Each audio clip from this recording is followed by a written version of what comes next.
Welcome to the Grounded in Peace podcast, where we explore what it means to cultivate peace within ourselves while working toward a more just and harmonious world. Join us as we uncover stories, practices, and ideas that inspire grounded collaborative action for lasting change.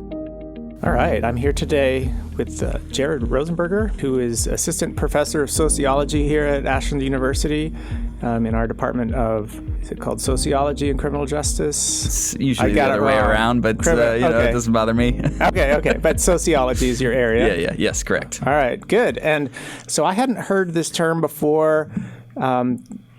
Jared, you introduced me to it, but mean world syndrome, and this is associated with George Gerbner, who's a communications guy, professor. Yep. Yes. So George Gerbner, and I'll kind of get into his background a little bit because it ties into his research. But he's a longtime professor of communication. He ran the Annenberg School for Communication at the University of Pennsylvania for a number of years. I believe he's the longest serving dean at the University of Pennsylvania in that role. Mm-hmm. And primarily what they do a lot of things, but his interests were sort of primarily how does violence in the media and the glorification of violence, like how does this impact viewers, generally speaking? So he, first really got into this topic due to his experiences after World War II. So he was born in Hungary. He fled Hungary pre-World War II. Made his way to the United States. Is kind of a complicated story. He didn't get granted access, so he spent some time in Mexico and somewhere else as well before he was granted access. He went to join his brother in California, where he got a communications degree, and then he enlisted. So he served in the Army during World War II. He helped actually liberate a concentration camp that included the former prime minister who aligned with the Nazis of Hungary, and who was tried and later executed on war crimes. And then he came back to the U.S. and he was sort of appalled by not what he had done. Right, he was proud of his service, of course. He won a Bronze Star for that service. But he was appalled by the glorification of the violent aspect of war. So in media, popular culture. And this bothered him to an extent that he decided to get a PhD in communications and journalism. He did work as a journalist for a short period of time, but then sort of devoted his life to kind of dismantling what the glorification of violence, what the saturation of violence in our media does to us as a culture. So, that's kind of the man. And then, there's this longer project known as the Cultural Indicators Project that he was kind of the mastermind behind when he was at Annenberg. Yeah. I mean, I'm from a distance, I'm aware of, people who comment on violence in the media. And I mean, often what you hear is some kind of moralistic thing, like it's wrong to do that. I mean, talk about the effects. I mean, how does it affect us? This seems like a different kind of concern than is it wrong? And maybe that's just a function of me coming out of the world of ethics where people, phrase those things in those terms. But this is someone working in communications, and you're a sociologist. So what are some of those concerns we should think about violence in the media? What does it do to us? So the Cultural Indicator Project actually has three parts. So the first part is he tries to explain, hey, why is this on television so much, right? Why is violence such a heavy staple? And we'll get into that, I'm sure. The second part is, what specific messages are being sent. And then the third part, and that's primarily where sociologists like myself come into play, is how does it affect populations? So he did some of that research as well. And his initial findings were that it supported something he called the mean and scary world hypothesis. And that's generally the idea that he was finding quantitative evidence that heavy consumers of television we're more likely to sort of believe that the real world mirrored the world that we view on television. And that's a world that, people are constantly out to get each other. It's a world that is, very violent. Right. It's a world that has a terrible problem with crime, regardless of what's actually happening in the real world. And so his initial findings were things like, heavy viewers of television are more likely to have high levels of fear of crime. Mm-hmm. They're more likely to perceive their likelihood of victimization as much higher than it is in reality. That more people are involved in the criminal justice system than there actually are. Mm-hmm. That police officers draw their weapons every day, right? Like these are just a handful of some of his findings in that early work. And that early work really served to, I think, spark like a larger and broader attempt to kind of dismantle some of these, what these representations do to people. And so modern research, including research that I do, has kind of continued down this route of, can we compare heavy viewers and light viewers and find differences across attitudes towards the criminal justice system, fear of crime, punitiveness, right? Like support for punitive criminal justice policy is a way to, quell that fear that they hold. And it's gotten a lot more complicated, right? Like his initial work was pretty simple, although, he was the first. So, that's not a critique. So people began to kind of, use sort of audience characteristics as a baseline. So we know that there's heavy differences across things like race and social class and gender in terms of how media representations affect people. But the general takeaway, even still today, is that there's pretty strong evidence that heavy consumption of media, and I'll say that broadly, right, not just television, which is what he was primarily focused on, tends to lead to some negative outcomes. That's I mean, so that was you gave me something to read, and I read some of it, and it's about television, mm-hmm. and of course we're in a internet age, and so say more about this. I mean, just Sure. questions out of my ignorance, but we think about violence. I mean, there's like fictionalized violence, mm-hmm. but then there's like the news. And I mean, I think about media I consume, and a lot of it's, although I'm trying to consume less of it now, but is news. And it's like, it's not like it's false, right? When you read about some violence in the news. Is there a difference between like fictionalized depictions and then you kind of, I could see, you imagine the world is like this fictional thing, but all you need to be told is, that's not the real world. That's one solution. But if you're consuming news and it's like, these are true stories about violence, what's the response to that? I mean, it doesn't seem like you can just be told it's not real because it is. Right. What's going on there? So he was sort of unconcerned with that differentiation. Now, modern research has made that distinction. And essentially what they've found, and what some of my research has found, is, there seems to be a stronger impact when you're talking about watching the local or national news, right? But there's also a pretty strong impact when you're looking at sort of crime-based reality programming. And there, it's a little more muddled in terms of what the statistics look like, but I would say that generally studies that look at like crime dramas also tend to support that original mean world hypothesis. The reason being is, one of the things that he argued essentially, like why you don't necessarily have to make that differentiation is because part of the beauty of kind of the media is, that heavy reliance on violence is a way to kind of bolster some sort of reaction from audiences or to make something that's generally uninteresting a little more interesting. Like that's a tactic that we use not just in entertainment-based programming, but we certainly use it in the news, right? Over 50% of our news is devoted to crime and violence, mm-hmm. and that's true today. So his argument would be that just kind of being, for lack of a better term, beat over the head over and over again, right, with these depictions has an impact. Now, modern research has found that, again, impact varies by type of group. So, for example, if you have like a lot of experience with the criminal justice system or direct experience with victimization or offending, right, then we don't expect you to be kind of as impacted by those representations, and that's what we find, statistically speaking.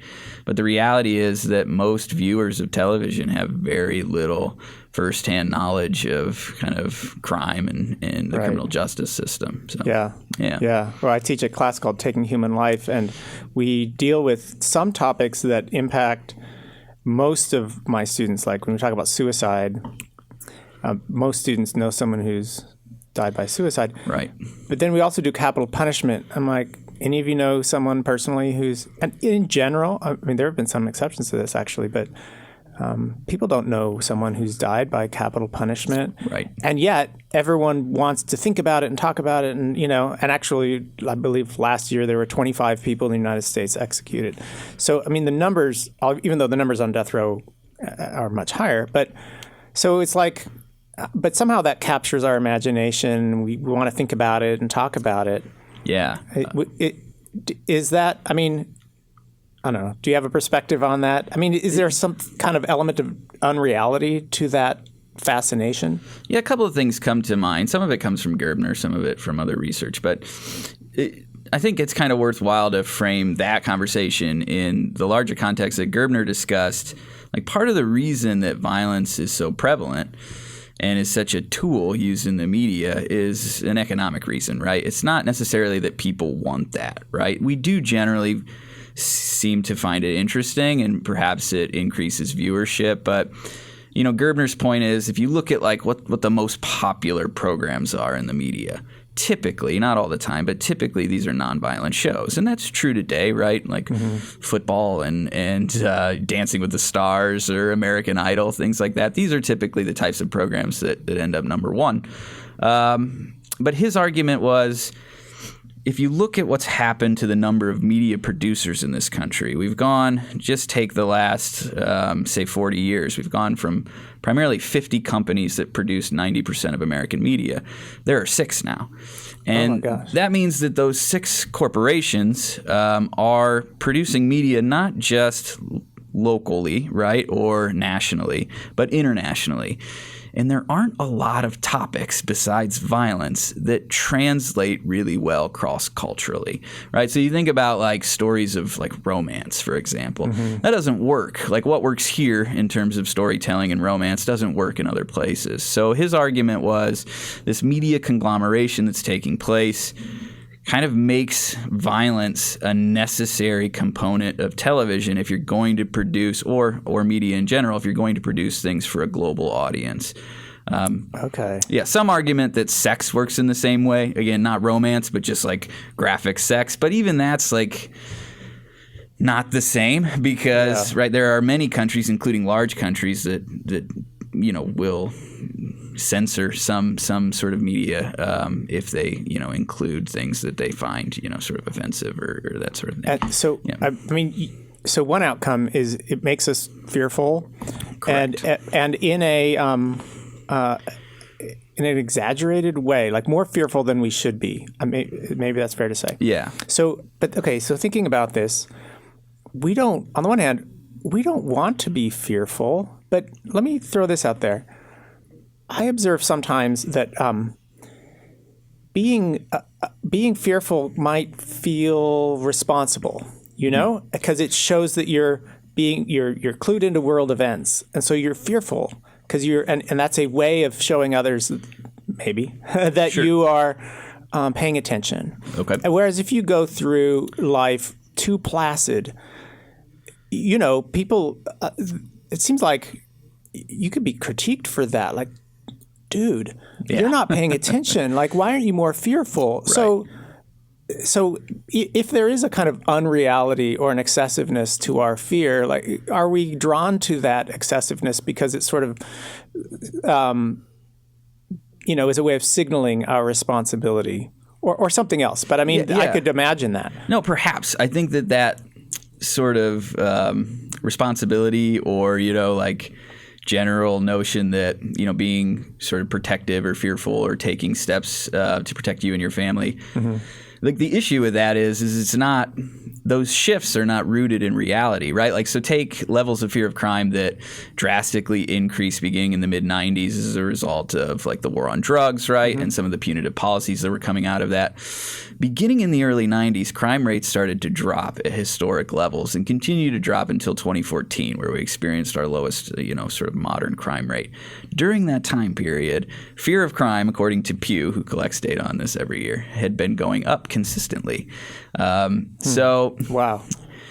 In some ways, I could counter with, like, if you were really tied into what's actually happening in the world, right, you may actually become less fearful and take less steps to protect yourself as a reflection of living in a world that, by all statistical measures, is safer. Okay, but right? that's statistical. But my guess is during that time period, if you're watching the news and so on, you're not getting that message. You're probably no. I mean, there are probably understandable reasons why people would conclude that they should be afraid. Oh, 100%. If you consume media, there is no context, right? Take the local news, right? We, again, know that the vast majority of local news is devoted to crime and violence. Rarely is that ever contextualized, right? So, you can report on, violent crime every day. But it isn't good television necessarily to put this into the perspective of, this represents a 25% decrease in our violent crime rate. So rarely does that occur. The only outlet that we do know that is often occurring is in newspaper readership, right? And funny enough, if you look at, the last 40 to 50 years of people studying cultivation, newspapers do not act the same way as television news or even modern social media from what we know about it. Okay, wait, say more about that. Does that mean that there's less violence as a proportion of the news reported there, or it's contextualized differently? Yeah, it's contextualized differently. So there's more information about the event, the victim, the offender, the context of what's going on in the community or the larger society in terms of crime levels, right? We don't find similar levels of impact when it comes to something like newspaper readership because, right, they just have more space essentially, right, That's what I was explain thinking. the So, situation. is this a plea for long-form journalism? Yeah, I mean, definitely that would be nice. Gerbner didn't make any policy recommendations like that. I think seemingly, right, like an oversimplification of Gerbner's work is censorship, right? And Gerbner was not a supporter of censorship. He was a supporter of trying to reduce the impact of conglomeration, right? So how do we allow more individuals to produce, the stories that are told to human populations? I think you could critique that on a number of accounts. He didn't live during sort of the social media era, and the internet, for example, kind of works that way, right? Like anyone can produce content for the internet, and we still have net neutrality, so it's all accessible in the same ways, and we don't quite observe that effect. But that was his argument, right? Like the problem is you have these companies that have a bottom line, and they're producing content for a global audience. That is content that's going to be heavily saturated with violence. Okay, so let me throw this out there. Yeah. So a few years ago, we showed a documentary called The Reporter, and it was Nicholas Kristof, who's a New York Times columnist, and he had been reporting on some really brutal acts in the Congo. I forget when this time period was. I think it was early 2000s. And he was addressing in that documentary, I think, a version of what we're talking about. And he was saying, he feels justified in finding, so even if statistically, the most egregious acts of violence that he's reporting on are very low, statistics of them are low, he still wants to report on the worst because he says it is happening. Right. And it will potentially, he had kind of an instrumentalized way of thinking about this, that it will motivate people to be concerned. And that sounds very responsible. And I think when I encountered that, I was like, wow, I think I respect that. But now, I mean, before our conversation and including this conversation, I'm thinking, but that's That's got to have a counterproductive kind of impact. Do you have a thought on that? Yeah, well, not being sort of privy to that conversation, and certainly I think there's like a difference in reporting and like reporting on what was happening in the Congo versus like what local news media does here with stories of violence. Okay. I can tell you how that originates. So beginning in about the 1970s, most police forces, courts began to hire public information officers whose sole job is to deal with the media. And they knew, right, that news media likes to report certain types of stories, and that tends to be the most egregious, the most violent, the most horrendous, because it, is an easy way to increase viewership or consumption of that news medium. So, yeah, those institutions do that because it allows them to control the narrative a little bit, right? But it also perpetuated this problem where turning on the news becomes just a nightly dose of the most horrific actions in your sort of local area. And I do think that this is, feeding into that problem that Gerbner's identifying, right? So this is leading to mean world syndrome because, what's lurking in your toothbrush that could kill you, right? Story at 11. Right. Okay. I mean, now I'm thinking you got me now thinking more about these local things. So the parents who are concerned that there's going to be razor blades in the Halloween candy. And so they, the moral panics of the world. Yeah. Right. And so statistically, that's got to be crazy low in terms of, how many actual razor blades were there? Yeah. I have no idea, but fun fact, there's a sociologist named Joel Best who actually studies this. He wrote a book about it. No child in the United States has ever died from poisoned Halloween candy. There have been unexplained events where they've found dangerous things in Halloween candy. However, most of the time, right, when those are reported, it is found out later that it was the parents or, that it was some sort of local event. There certainly have been children that have died eating Halloween candy, but again, every single one of those instances have been explained by either the parents or the child sort of finding something they shouldn't have. And they attributed it to Halloween candy. So, yeah, but your point remains, right? Like we create sometimes when, the regular sort of doom and gloom and sort of violence that's happening in your community isn't enough, right? It seems that we ramp up these, what sociologists call moral panics, right? These sort of unsubstantiated and certainly not common events that invoke fear in readership. And that just goes back to the bottom line, right? Like it's an economic process. You know that those stories sell. And that was kind of Gerbner's primary argument. So Gerbner is, blaming the media companies and stuff for doing that. But of course they sell because people want it. I mean, could we shift the blame onto the viewers? Yeah, the problem with this is like, how do we ever know? So Gerbner says that, people generally don't want that. They find it interesting, but that's not their favorite thing, essentially, is his argument.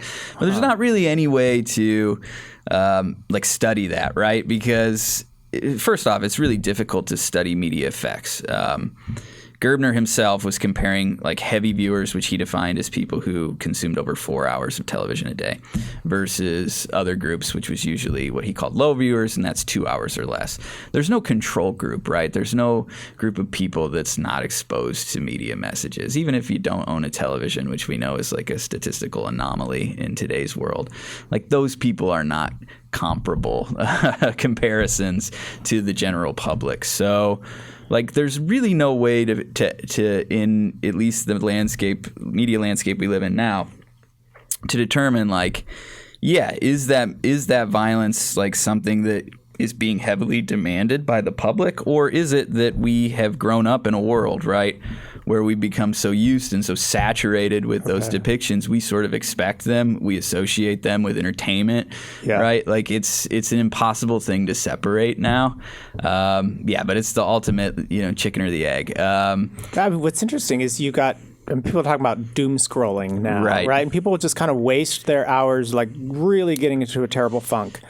But it's like we have this terminology, and it's just like people know mean, that terminology doesn't just come out of nowhere. It comes out of an awareness that people are like, oh, this is messing me up. This is not how I should be spending my time. And they probably know this is not, I mean, it might be reality kind of, but it gets enlarged in a person's mind. And so then, your phone will warn you you've been on, if you want it to. You've been doing this for too long. You need to go take a walk. So it's kind of like, maybe I'm just interested in the psychological side of this, which is like, how is it that we're aware, on the one hand, that we're doing something destructive to ourselves? Like we're finding ourselves attracted to something like an addict would be that's hurting us. Yeah. And yet again, like an addict, we can't separate ourselves from it.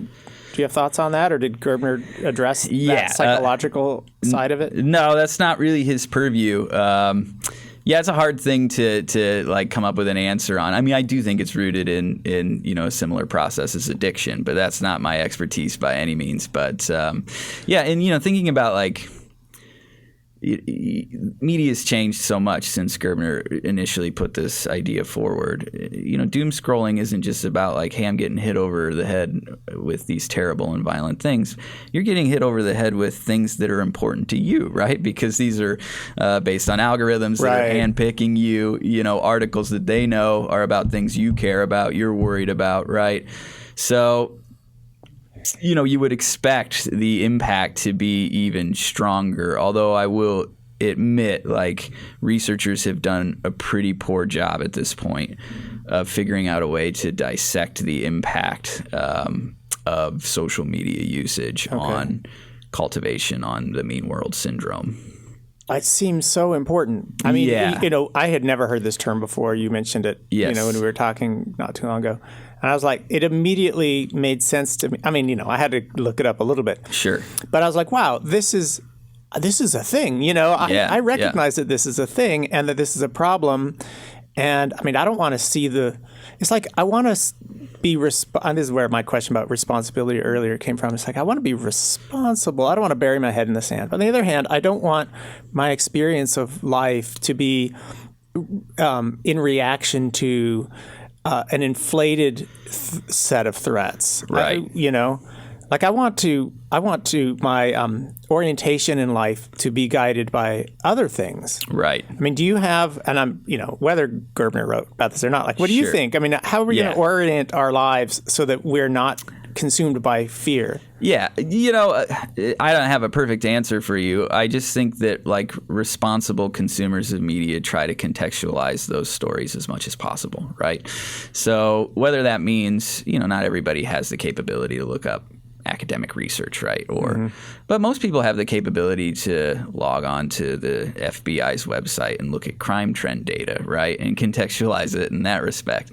Most people have the ability to, if they see a story on a media outlet, see how other media outlets cover that same story, right? I think there are ways that you can minimize the kind of fear component of this by seeking out additional information.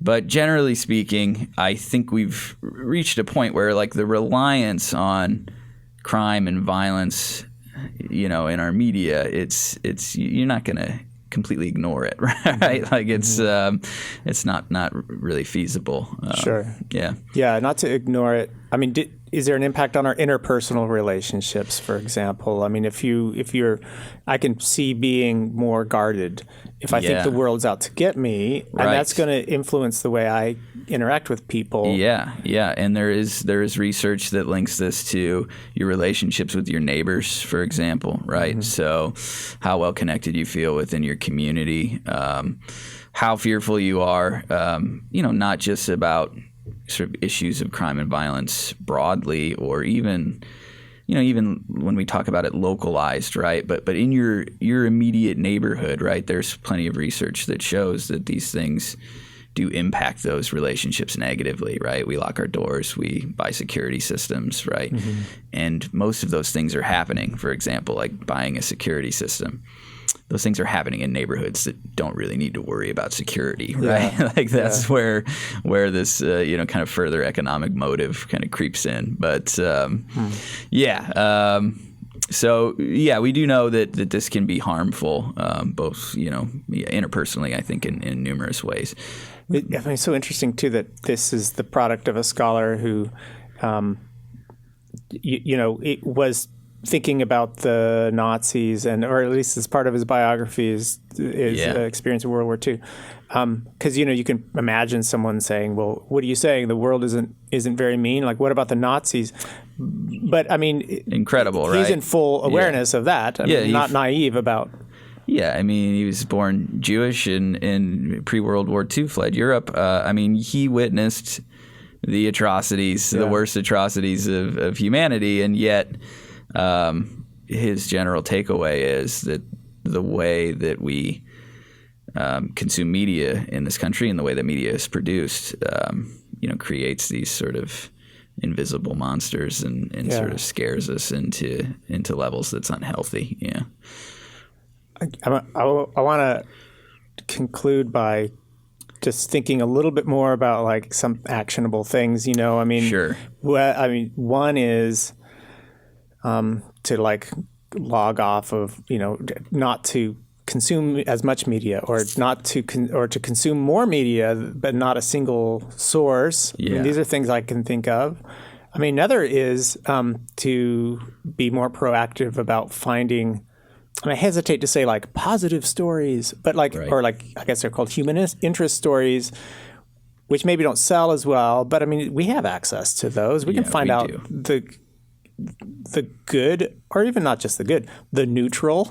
Right. Just like what else is happening that may be not violent, not harmful, not fear-inducing. Yeah. I mean, what are some practical things that you can think of? Yeah, I'm a big supporter of the media bias scale. I don't know if you're familiar with that, but you can just Google that terminology. Is that where you find out what media outlet you're consuming from and where they fall? Yes. And, typically I do think that, a general awareness, right, of what kind of spin is coming at you from your media sources is important. That, for me, that doesn't mean that I stop consuming those media. It's just, I think awareness is kind of the first step.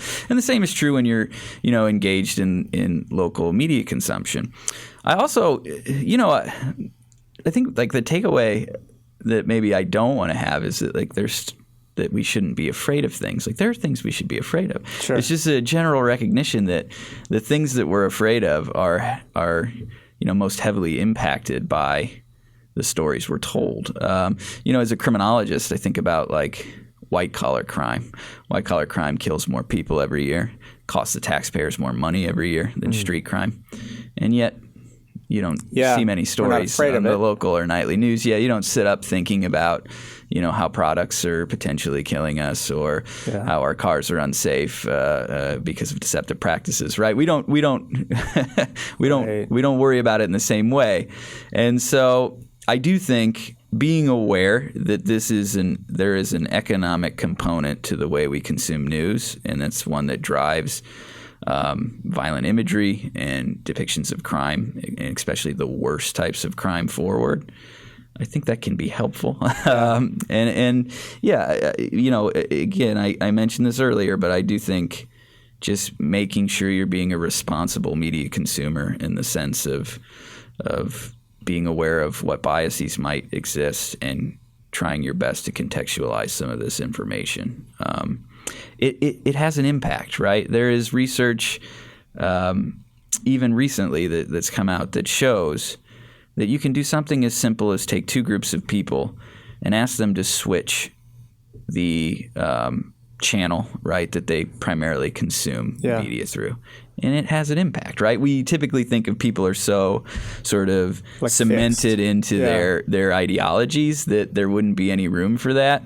But that's not what we find, right? And is this a positive is this an improvement, or is it just a change? Just a change. It's probably just a change, right?